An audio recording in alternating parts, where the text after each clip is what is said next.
So just how damaging is all of this? Well, let's speak to Graham Davies. Now, he is a political presentation expert and he's advised several leading politicians on how to conduct themselves. I don't know if anybody was in the House of Commons yesterday, Cayman, Graham, in terms of people you advise. John Bercow saying in his 22 years as an MP hadn't seen anything like this in the House of Commons. What is going on, would you say? Well, people use this word toxic, which I think isn't a clear enough word in itself. I think it clarifies the situation if we talk about the words that are being used as either helpful or unhelpful to the situation.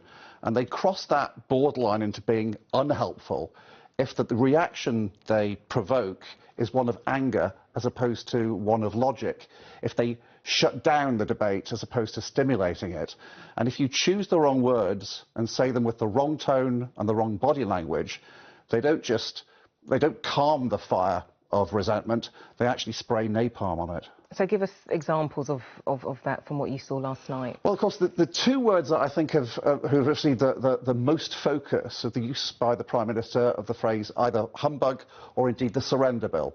And I think I can use a footballing analogy here. You should play the ball rather than the man or the woman.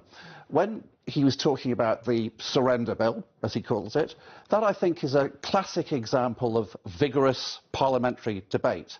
Yes, it does stimulate a certain amount of fury in the opposition benches, but he's attacking the argument. When he just used that phrase, the rather dismissive phrase of humbug, responding to something that Paul the Sheriff said, it both personalised and trivialised what she was saying, and quite naturally her reaction was one of anger rather than logical thought. If I was politely advising Boris, I would suggest to him that he should be very careful about what he says, because that sort of language might work in the Oxford Union, but it doesn't work in the rest of the world. As a Prime Minister, your words are under scrutiny at all times, so he's got to not shoot them off like a scatter shotgun. He's got to select them with a laser beam. OK, we've been looking a lot at the Prime Minister's behaviour and his words. What about opposition party members? Well, so I'm looking at it from Boris Johnson's point of view. When he's hearing the word liar being shouted at him by several members of the opposition benches, again, it's very difficult for him to respond with his brain rather than his heart. I would suggest that you should always try to respond. You should never speak from the heart. Speak from the head, but with your heart giving it a bit of flavour, but never let your emotions take control.